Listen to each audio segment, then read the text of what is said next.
Hello et bienvenue dans un nouveau carnet de lecture. J'espère que vous allez bien. Installez-vous bien confortablement et comme d'habitude, on est parti pour une petite demi-heure de blabla livresque. Nous sommes vendredi, aujourd'hui vendredi 6 septembre et je suis en télétravail et je dois vous avouer que je suis bien contente d'être chez moi aujourd'hui. Donc nous sommes sur la pause déjeuner, je viens vous parler un petit peu de mes lectures, plus précisément d'une seule lecture, ma lecture papier, puisque j'ai bientôt terminé, donc je voulais quand même vous en parler avant de finir ce roman qui est une sacrée brique et que je traîne depuis quelques temps. Je traîne cette lecture non pas parce qu'elle m'intéresse pas, bien au contraire, mais c'est surtout que c'est un roman qui fait 730 pages et c'est pas forcément un roman facile à lire entre guillemets puisqu'on est sur un roman historique. C'est donc la raison pour laquelle je suis très lente dans ma lecture en ce moment. Je vous présente donc ma petite brique du moment, qui est Le tournesol suit toujours la lumière du soleil de Martha Hall Kelly. Grosse brique, publiée chez Charleston. Dans ce roman, on est en 1861 et nous sommes en pleine guerre de sécession aux États-Unis. Donc, guerre de sécession qui oppose, comme vous le savez, les États du Nord, que l'on appelle plus communément les Yankees, et les États du Sud, que l'on appelle plus communément les Confédérés ou les rebelles, au choix. La cause principale de cette guerre de sécession, c'est l'esclavage et l'abolition de l'esclavage. Donc vous avez les pour et les contre, en gros, hein. Alors ce n'est pas il n'y a pas que cette raison à la guerre de sécession, mais c'est quand même la raison principale de ce conflit armé. Donc c'est cette raison-là que l'on va plus développer dans ce roman. C'est vraiment un roman sur l'esclavage. Dans ce roman, Martha Hall Kelly fait le choix d'un roman choral. C'est un petit peu sa patte, c'est un petit peu sa marque de fabrique, j'ai envie de vous dire, puisque c'était déjà le cas dans son roman Le lilas ne refleurit qu'après un hiver rigoureux, que j'avais adoré, et je crois que c'est toujours plus ou moins le cas dans ses autres romans. Il y a toujours plusieurs personnages qui prennent la parole, et c'est ce qui fait la richesse de ces récits. Dans ce roman, nous avons trois personnages principaux. Nous avons d'abord Georgie Woolsey.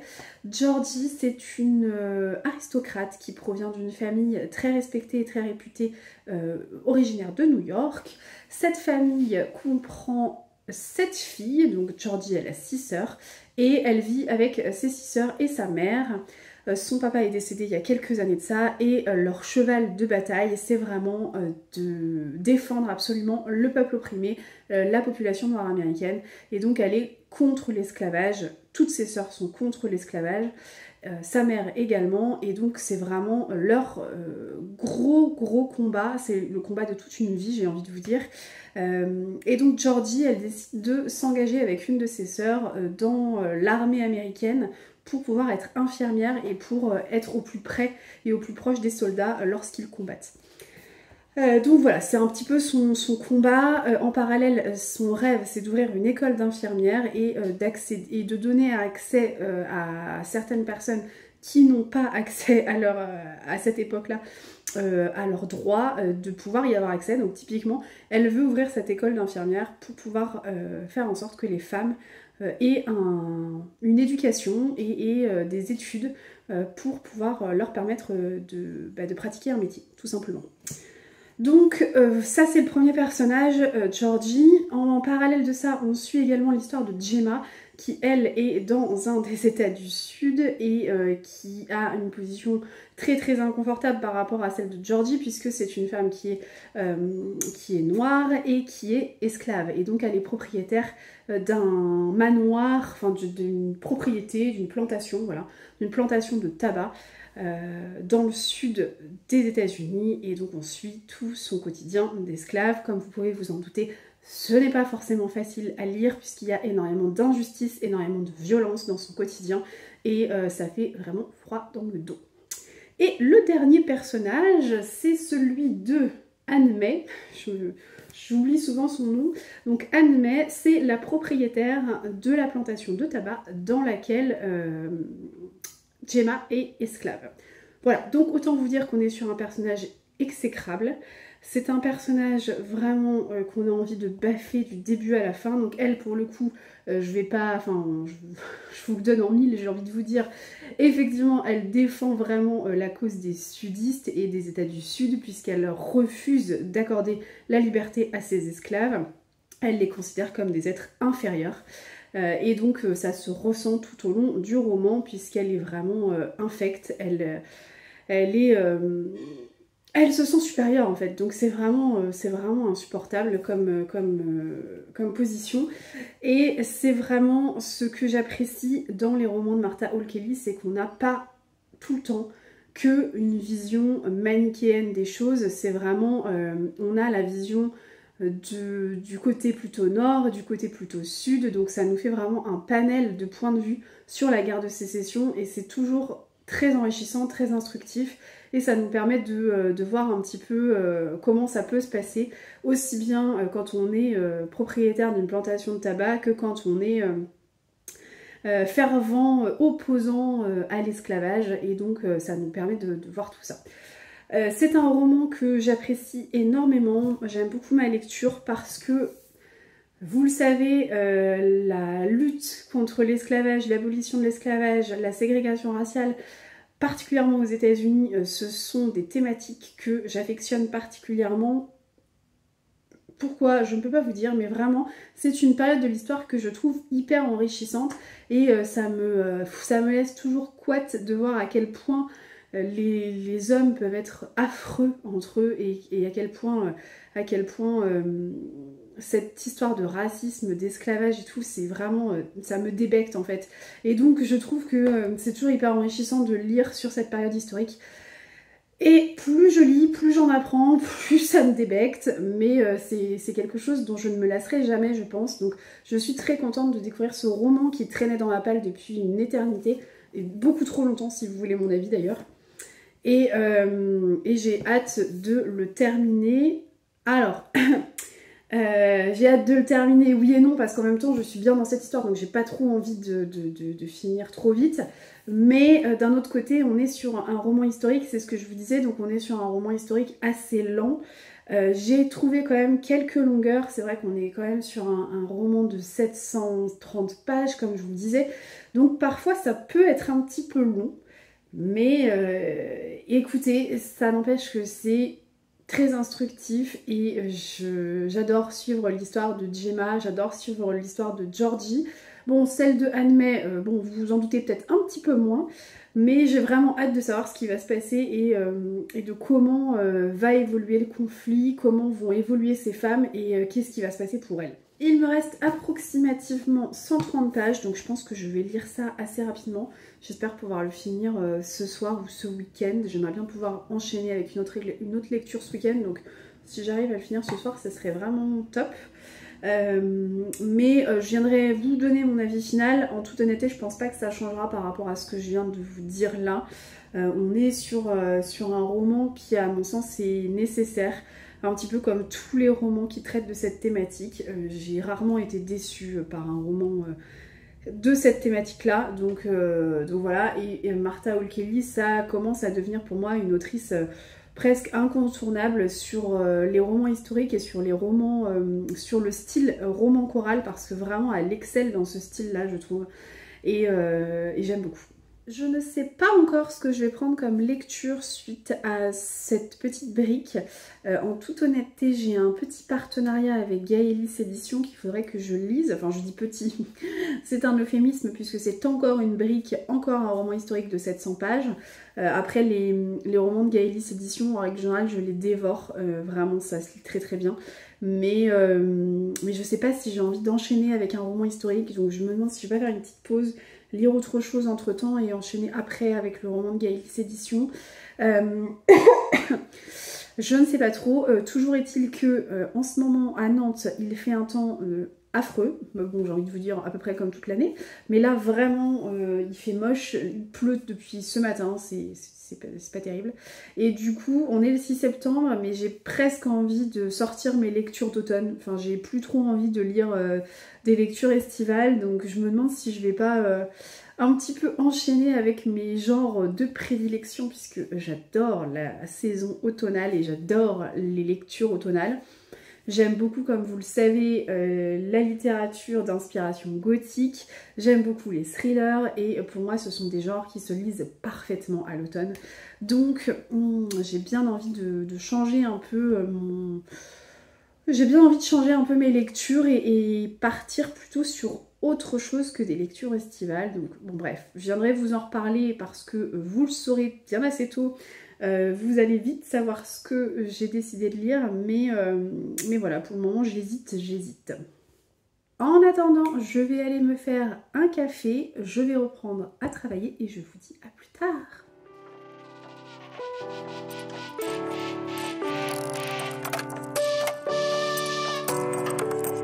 Hello, on est dimanche midi et je viens vous prendre en vidéo pour vous parler un petit peu de mon petit tour en bibliothèque que j'ai fait hier matin. Je me suis réinscrite à la bibliothèque de ma ville parce que ça faisait plusieurs mois que je n'étais plus inscrite. Et je me suis dit que c'était le moment ou jamais de me réinscrire, l'objectif étant d'acheter moins de livres et de faire un petit peu plus d'emprunts. Donc on va voir ce que ça va donner sur du court terme, moyen terme, long terme, on verra bien. Du coup, je vous montre tout de suite mon butin.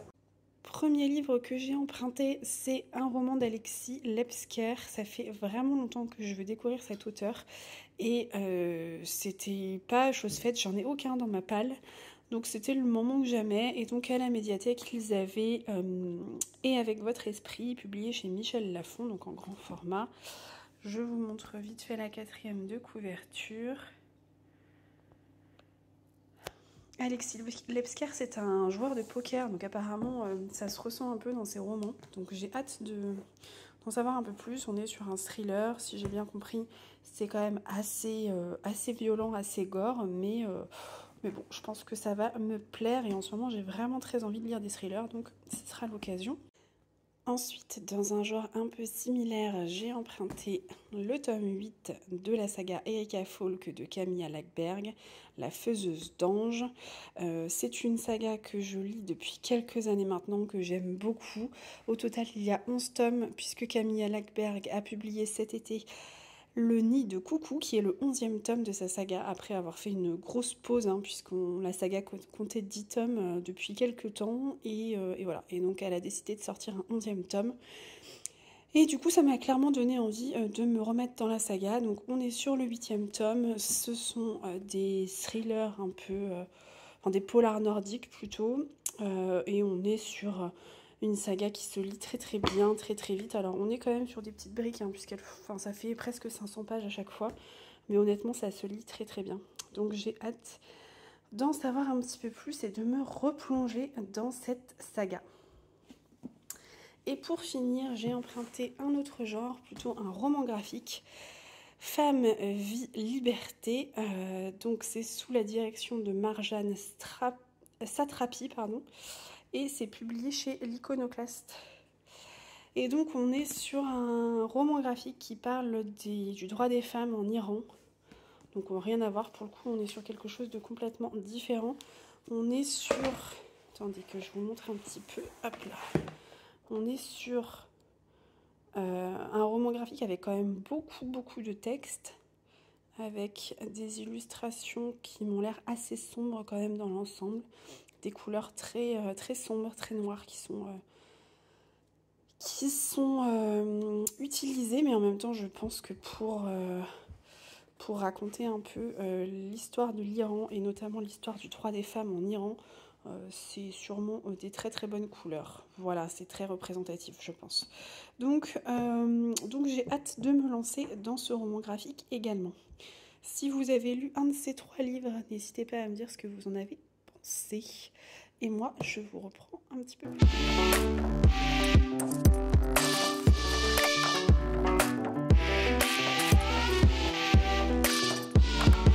Hello, nous sommes mardi aujourd'hui, mardi 10 septembre, et je suis contente de vous retrouver. Je suis dans un cadre un petit peu inhabituel puisque je suis partie en déplacement très tôt ce matin.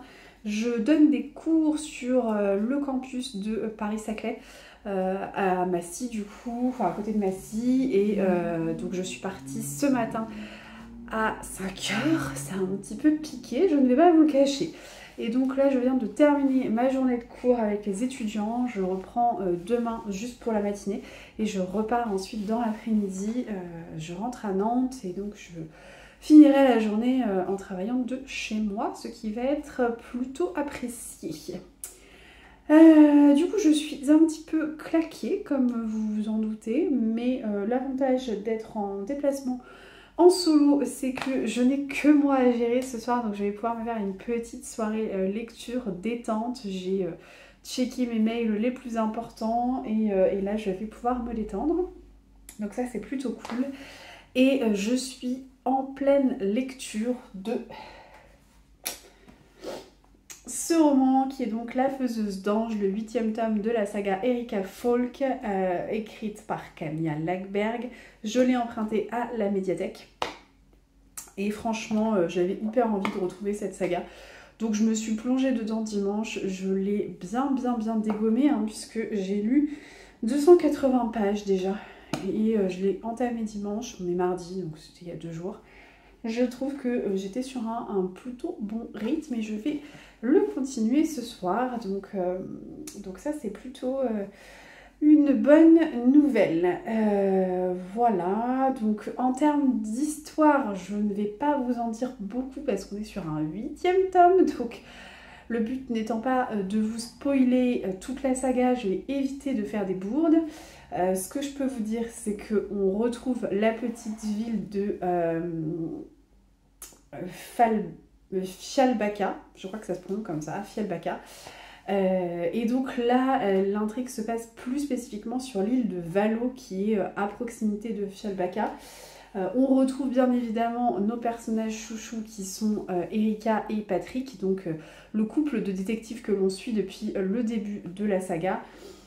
Et donc là, il s'agit d'une histoire un petit peu particulière puisque en 1974, à Pâques, une famille complète qui gérait une sorte d'internat pour garçons sur l'île de Valo disparaît sans laisser de traces. Et on retrouve uniquement la petite Eba, âgée de 1 an, qui erre un petit peu dans la maison toute seule. Et cette affaire n'a jamais été élucidée, on ne sait pas ce qu'est devenu cette famille disparue. Au total, je crois qu'il y a 5 membres de la famille qui ont disparu, et on retrouve juste la petite Eba. Et 30 ans plus tard, Eba revient sur l'île avec son mari, ils sont en plein deuil puisqu'ils ont perdu leur bébé, enfin leur enfant, je ne sais pas d'ailleurs s'il est bébé ou enfant, je ne sais plus, mais en tout cas ils ont perdu leur enfant, leur fils unique, et donc ils viennent sur l'île de Valo, et ils décident de retaper cette fameuse maison où il y avait cet internat pour garçons, pour tourner un peu la page et pour essayer d'aller de l'avant, de faire leur deuil comme ils peuvent. Sauf qu'ils sont victimes d'un incendie qui serait plutôt un incendie criminel. En tout cas, c'est la piste qui est adoptée par les enquêteurs et notamment par l'équipe de Patrick qui du coup enquête sur cet incendie. Et donc forcément, Erika va s'en mêler, vous vous en doutez, et donc on va partir sur cette enquête-là. C'est vraiment très addictif, hyper prenant comme d'habitude. Ce qui est vraiment, enfin moi ce que j'adore dans cette saga, c'est qu'on retrouve tous les personnages que l'on a depuis le début. Donc on a bien évidemment Patrick et Erika, mais on a aussi tous les collègues de Patrick. On retrouve notamment tous les enquêteurs. On a Martine, on a le commissaire Melberg, je crois. Enfin, je sais plus s'il est commissaire, enfin en tout cas c'est un peu le chef, le Melberg. On a également Gosta, enfin on a vraiment tous les personnages qui gravitent autour de Patrick et Erika. On a également Anna, la sœur de Erika, qui prend beaucoup de place dans ce tome-là, notamment. Dans les différents tomes, mais c'est vrai que dans ce tome-là, elle a quand même une place prépondérante. Et du coup, c'est hyper appréciable de suivre un petit peu la vie privée de tous ces personnages que l'on suit depuis le début. Donc moi, j'aime beaucoup les retrouver.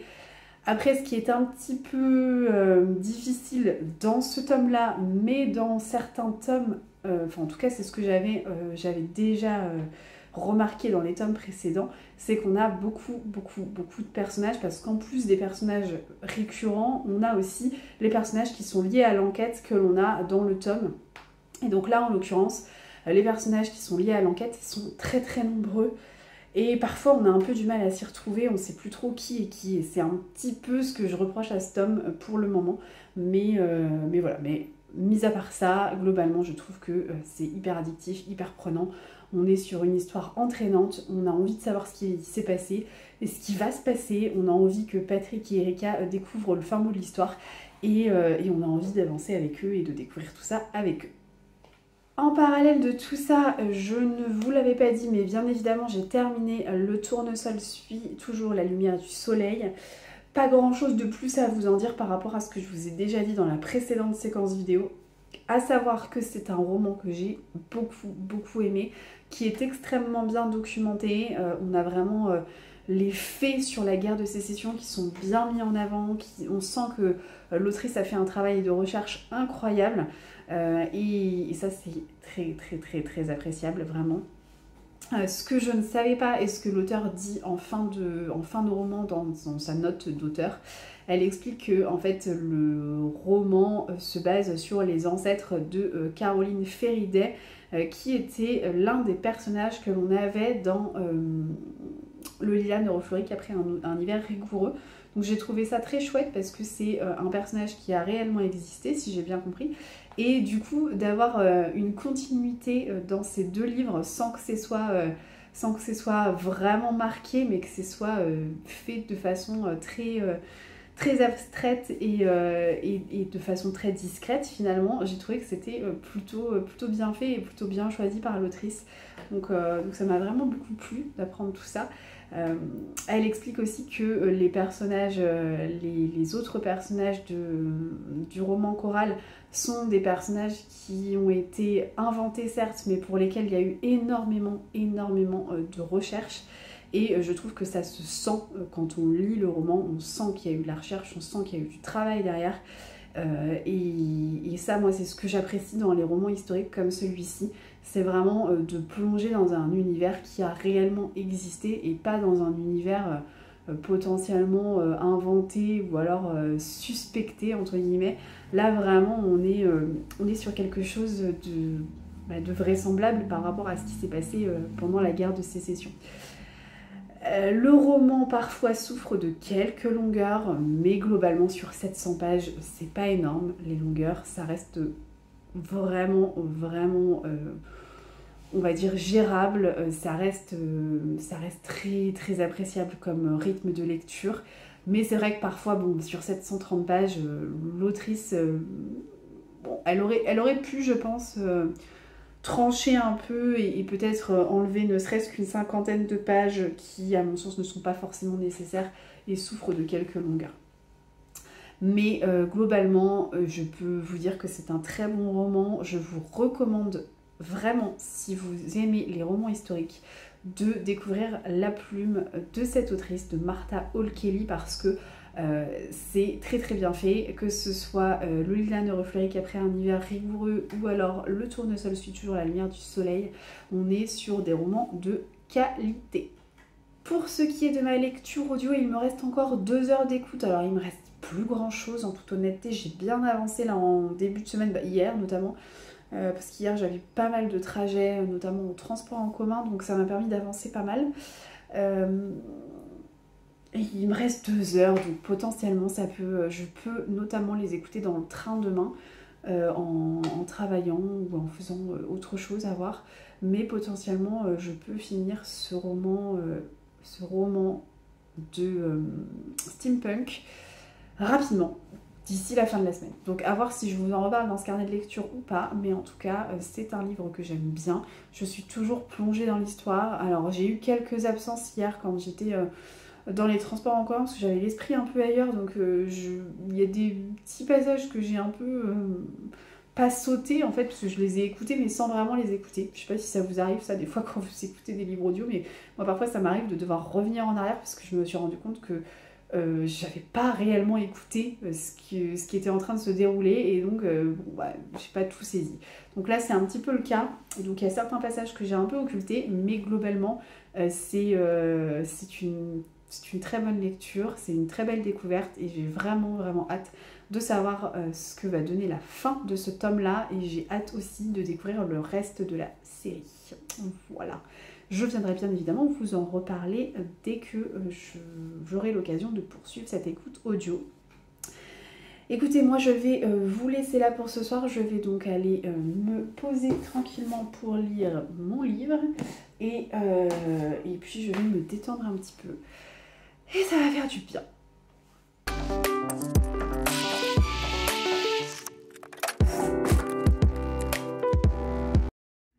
sommes mercredi, début d'après-midi et je rentre tout juste de déplacement. Donc là je viens de récupérer ma voiture, je suis dans le parking. Je vais rentrer chez moi et je me suis arrêtée au prêt-à-manger à la gare de Nantes pour récupérer mon petit péché mignon. Je suis très fan de leur chai latte. Et là du coup j'ai pris un chai latte au lait d'avoine et c'était pile ce que j'avais envie, donc je suis très contente. Toujours est-il que je vous fais un rapide coucou pour vous dire que j'ai presque fini ma lecture audio. Il me reste 20 minutes d'écoute, donc je pense que je vais le finir là en rentrant chez moi. Et j'ai presque fini ma lecture papier puisqu'il me reste 70 pages. Donc normalement je vais être en capacité de vous faire un retour sur les deux. Et franchement j'aime beaucoup que ce soit ma lecture audio ou ma lecture papier parce que les choses s'accélèrent grandement, on est vraiment vers la fin, on le sent et c'est hyper addictif et je n'ai pas envie de quitter mes lectures. Donc je vous fais un retour très rapidement et puis voilà.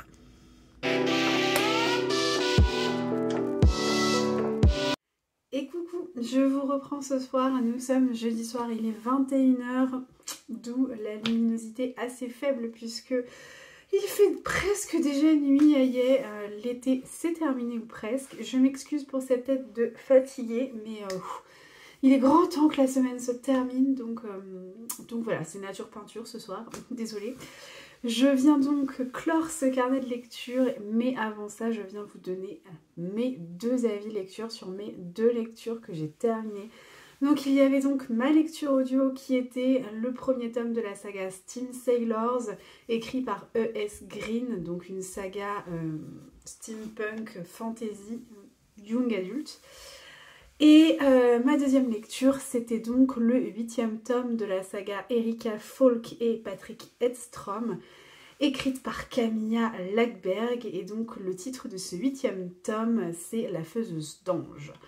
Je viens donc vous parler de ces lectures. Je vous en avais déjà parlé, ce premier tome de la saga Steam Sailors, c'est donc un partenariat avec NetGalley, et donc c'est un partenariat pour une lecture audio, et donc je suis très contente de m'être lancée corps et âme dans cette saga parce que j'ai beaucoup aimé. Ça a été une excellente surprise, une très belle lecture et j'ai qu'une hâte, c'est de continuer la saga.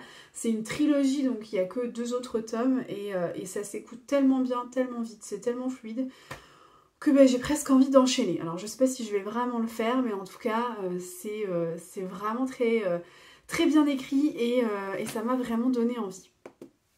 Donc, je vous avais déjà un petit peu parlé de l'histoire, je vous avais également dit qu'on était sur un style un petit peu particulier puisque c'est un style steampunk / fantasy, on va dire, avec un petit côté young adulte parce que le personnage principal est assez jeune, mais franchement c'est pas la particularité première de ce roman. Donc même si vous n'êtes pas hyper fan du style young adulte, ça devrait relativement bien passer.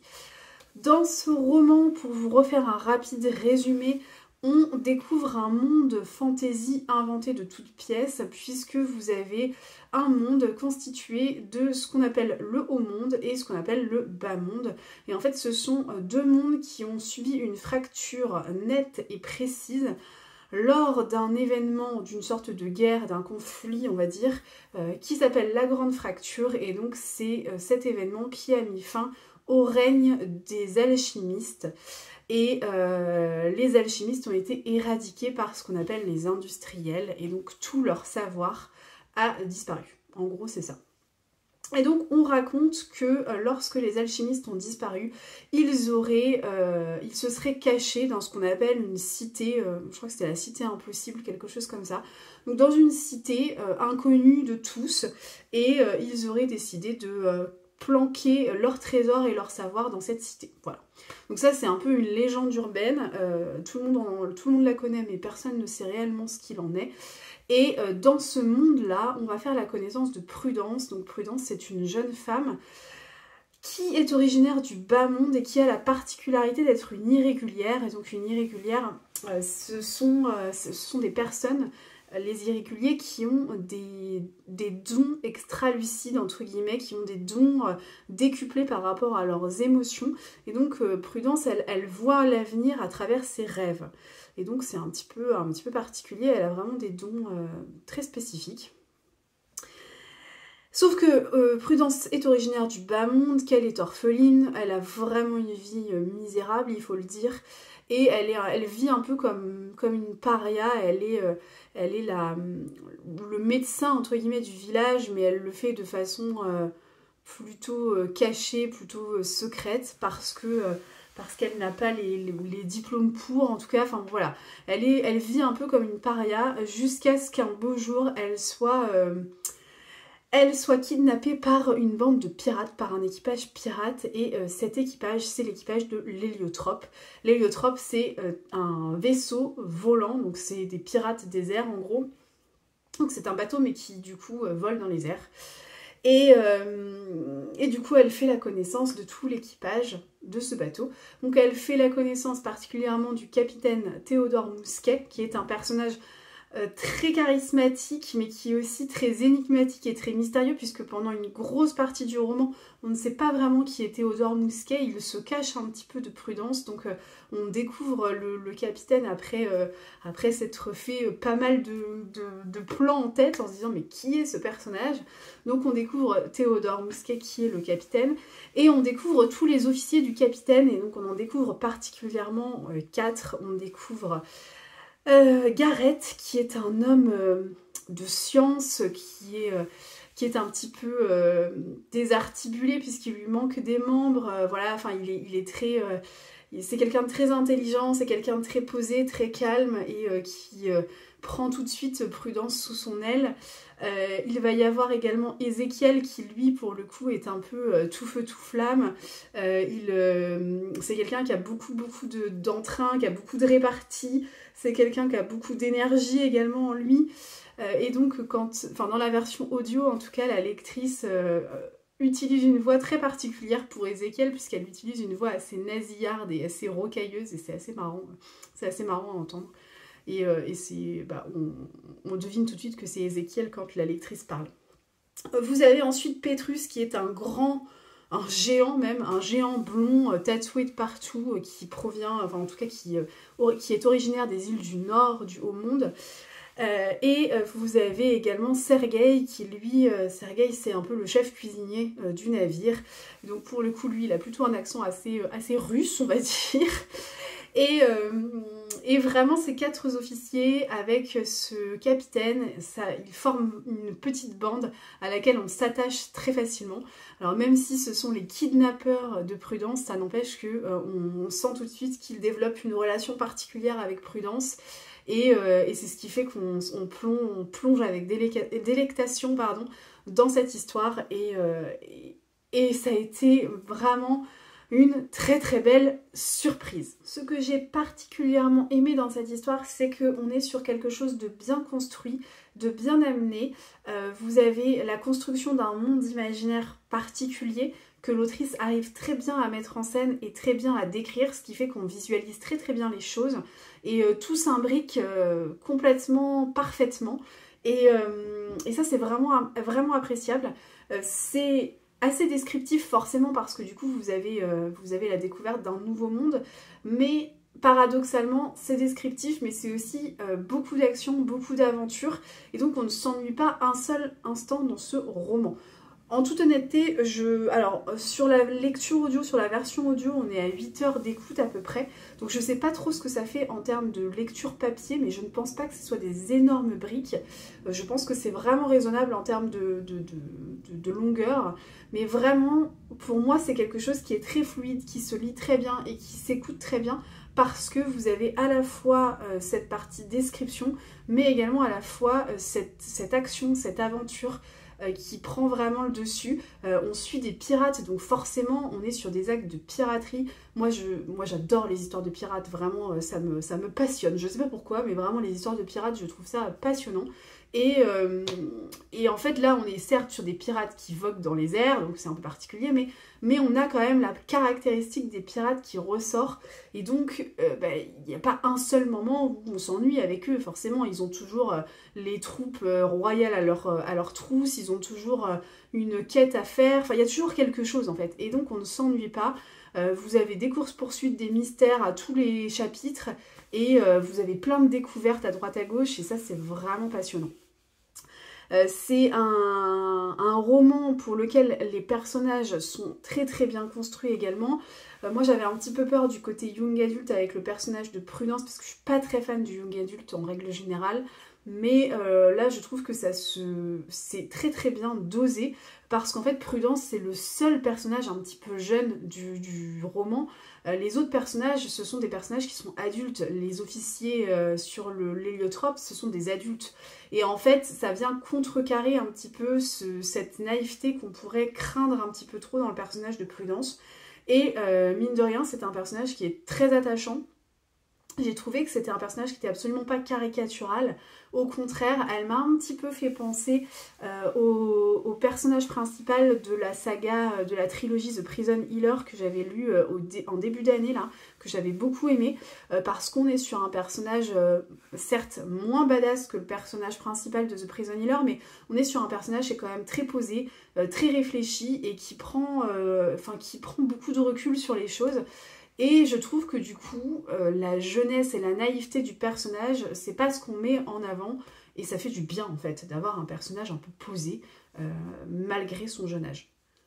Pour vous décrire un petit peu l'univers, c'est un peu particulier ce que je vais vous dire, mais j'ai trouvé qu'on était un peu sur un mélange entre les romans de Jules Verne, où vous avez énormément d'aventures, beaucoup de découvertes qui sont faites, beaucoup de découvertes scientifiques. Là, c'est un peu le cas parce que vous êtes sur un style de steampunk, donc forcément, vous avez plein d'objets anciens qui sont mélangés à la magie et de la fantaisie. Enfin, du coup, vous avez pas mal de petites choses comme ça qui font penser à des romans de Jules Verne. À côté de ça, c'est un savoureux mélange entre les romans de Jules Verne, la saga La Passe-Miroir de Christelle Davos. Je ne sais pas si vous l'avez lu, mais en tout cas, sur un style young adulte, La Passe-Miroir, c'est vraiment une saga exceptionnelle. Moi, j'avais adoré. Ça comprend 4 tomes, et pour le coup, j'ai retrouvé quelques éléments de cette saga dans la saga Steam Sailors, dans le sens où vous avez toute l'invention, toute la création d'un monde particulier, avec des arches, avec plein de choses. Et il y a quelques similitudes avec cette saga-là. Donc vous avez ces deux univers un peu différents qui sont mélangés à un univers un peu loufoque qui nous ferait presque penser à Pirates des Caraïbes, vous voyez. Parce que vous avez le côté loufoque de la piraterie, le côté tête brûlée un petit peu qu'on retrouve, et vous avez quand même une grosse dose d'humour aussi dans ce roman et dans cette saga, du coup j'imagine, parce que je suppose que les 2 autres tomes vont être sur la même lignée que ce premier tome. Et franchement, c'est un très très beau mélange, un mélange très savoureux. Voilà. Donc vous l'aurez compris, moi ça a vraiment été une très chouette découverte. Je suis ravie parce que c'est la 2e saga plutôt fantasy young adulte que je lis depuis le début de l'année. Vous le savez, c'est pas du tout mon genre de prédilection, et pourtant ces 2 sagas alors le The Prison Healer j'avais adoré, mais je pense qu'on va être un peu sur la même lancée avec Steam Sailors, parce que vraiment pour le moment je suis totalement conquise. Je m'arrête ici pour le premier tome de la saga Steam Sailors, parce que j'ai l'impression que je pourrais vous en parler des heures, donc on va s'arrêter maintenant. Je passe du coup à mon avis sur La Faiseuse d'Ange, donc le 8e tome de la saga Erika Falk et Patrick Edstrom de Camilla Läckberg. Et je vous en avais déjà un petit peu parlé, je vous avais notamment parlé de l'histoire, donc je vais essayer de faire un petit peu plus court que ma lecture audio, mais vraiment ça a été une très très bonne lecture. Comme d'habitude en fait avec cette saga de Camilla Läckberg, je peux vous parler que de cette saga parce que je n'ai lu que cette saga, je n'ai rien lu d'autre de Camilla Läckberg, mais on est sur une construction narrative un petit peu particulière, puisque comme je vous l'avais dit, et ça peut d'ailleurs être un peu déroutant, mais en fait on suit énormément de personnages différents, et du coup vous avez à chaque fois des paragraphes qui sont assez courts, et vous passez d'un personnage à l'autre. Donc ça saute un petit peu. C'est un petit peu comme un roman choral, sauf que vous n'êtes pas vraiment à la première personne, vous êtes vraiment sur la troisième personne du singulier et vous suivez l'intrigue plutôt d'un point de vue externe. Et en fait, vous sautez d'un personnage à l'autre comme ça. Donc ça peut être un peu déroutant, faut pas être trop fatigué pour lire ce genre de polar parce que il suffit que vous soyez un peu fatigué, que vous sautiez un passage sans faire exprès et puis hop, vous êtes un peu paumé. Donc il faut pas être trop fatigué pour lire ce livre. Et puis globalement la saga, mais je trouve que cette construction narrative, elle est extrêmement originale et je pense honnêtement que cette saga-là, c'est la seule dans laquelle je retrouve cette construction narrative. Je suis pas sûre de l'avoir vue dans une autre saga ou dans un autre livre. C'est vraiment très particulier, mais ben, j'essaye de vous... Je vais essayer de vous trouver quand même quelque chose pour vous montrer, mais... En fait, vous voyez là par exemple, vous avez un début de chapitre, donc vous avez un premier passage où là on va parler d'un... Je sais même pas de qui on parle, de Sébastien je crois, le personnage de Sébastien. Voilà. Et en fait, vous avez 2 pages sur le personnage de Sébastien, et hop, après, vous sautez, enfin, vous avez juste un petit espace ici, et bim, vous passez directement au personnage de Anna. Et c'est comme ça tout le temps. Et donc du coup, ben, vous n'avez pas forcément de chapitre, ça s'enchaîne un petit peu. Et c'est une construction narrative qui est vraiment très originale, qui apporte énormément de rythme et énormément de... Ça soutient vraiment l'intrigue. Et ça apporte beaucoup de pêche en fait. Et c'est ce qui fait qu'on s'ennuie pas un seul instant dans ce type d'enquête. Moi là vraiment l'enquête et l'intrigue, autant celle du dernier tome, je crois, m'avait peut-être un petit peu moins emballée, quoique je sais même plus ce que c'était l'intrigue du dernier tome. Mais alors celle-là, j'ai été happée du début à la fin, et pour le coup, je trouve que dans cette intrigue-là, le suspense est maintenu jusqu'au bout. Enfin moi vraiment, encore une fois, je n'avais rien vu venir. J'ai essayé hein, pourtant, j'ai vraiment essayé, je vous assure, de comprendre ce qui se passait, de faire des petits scénarios dans ma tête en me disant bon, peut-être que c'est ça qui s'est passé, peut-être que c'est machin qui a fait le coup, machin avec machin, enfin bon, j'ai essayé vraiment de relier un peu les histoires entre elles et je n'ai jamais réussi à trouver le fin mot de l'histoire. Et le fin mot de l'histoire, on l'a vraiment à la toute fin. Je crois que on a la résolution de l'enquête peut-être lors des 2 ou 3 dernières pages, quoi, vraiment. Et je le pose parce que ça commence à être un peu lourd. Et du coup, c'est juste parfait, enfin, c'est extrêmement bien mené en termes de rythme. Il n'y a pas un seul moment où c'est plus plat qu'un autre. Pourtant, on est sur un livre qui fait quand même 500 pages, hein, donc il faut réussir à maintenir le rythme comme Camille Lackberg a pu le faire dans ce tome-là, mais vraiment, on est sur une enquête que j'ai beaucoup appréciée. Et puis, bah, écoutez, je n'ai qu'une envie, c'est clairement de lire le 9e tome. Je vais attendre un petit peu, mais c'est vrai que j'étais contente de lire celui-ci parce que ça faisait un bout de temps que j'avais pas lu la saga. J'ai laissé passer trop de temps, je pense, entre le 7e et le 8e tome, et j'espère ne pas laisser passer autant de temps avant de le lire le 9e. Et je suis plutôt contente, mine de rien, parce que comme vous pouvez le voir, c'est un livre que j'ai emprunté à la médiathèque. Et en fait, je me suis rendu compte qu'à la médiathèque, ils avaient l'intégralité de la saga. Ils ont juste pas le dernier tome qui vient de sortir. Mais j'imagine que l'objectif, ça va être de l'acheter pour eux, puisque bon, ils ont déjà tout le reste de la saga. Et en fait, c'est vrai que c'est cool parce que bah, je sais que potentiellement, je peux finir la saga sans être obligée d'acheter quoi que ce soit. Et je peux enchaîner avec le 9e tome. En tout cas, vous l'aurez compris, si vous êtes fan des polars, et spécifiquement des polars nordiques, cette saga-là, vous pouvez y aller les yeux fermés, honnêtement.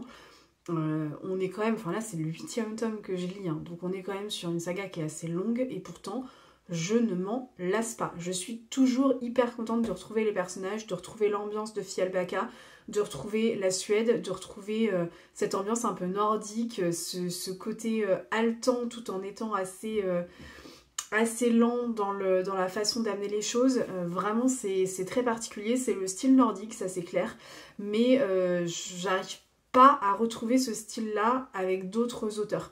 J'ai quand même lu notamment quelques romans de Ragnar Jonasson et je suis toujours moins emballée que Camilla Lagerberg. Je sais pas pourquoi. J'ai lu aussi Camilla Greb. Alors Camilla Greb j'aime bien quand même parce que globalement j'avais eu un gros coup de cœur pour l'énigme de la Stouga. Mais c'est vrai que c'est pareil, Camilla Greb pour moi c'est un peu en dents de scie. Il y a certains de ses romans que j'aime beaucoup, d'autres que j'aime moins. Et bah, je pense que Camilla Lagerberg pour l'instant ça reste quand même mon autrice chouchou pour le style polar nordique parce que bah, j'arrive pas à retrouver cette construction narrative, cette originalité ailleurs. Donc j'ai envie de vous dire, si vous aimez ce genre-là, n'hésitez pas à vous lancer parce que franchement ça vaut le coup.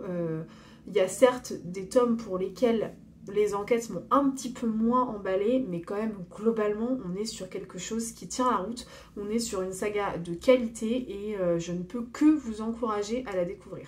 Je m'arrête ici pour ce soir puisque là vraiment je vois ma tête dans la caméra, je me dis oh là là, il va vraiment falloir faire quelque chose, il va falloir penser à dormir un peu hein, parce que c'est compliqué.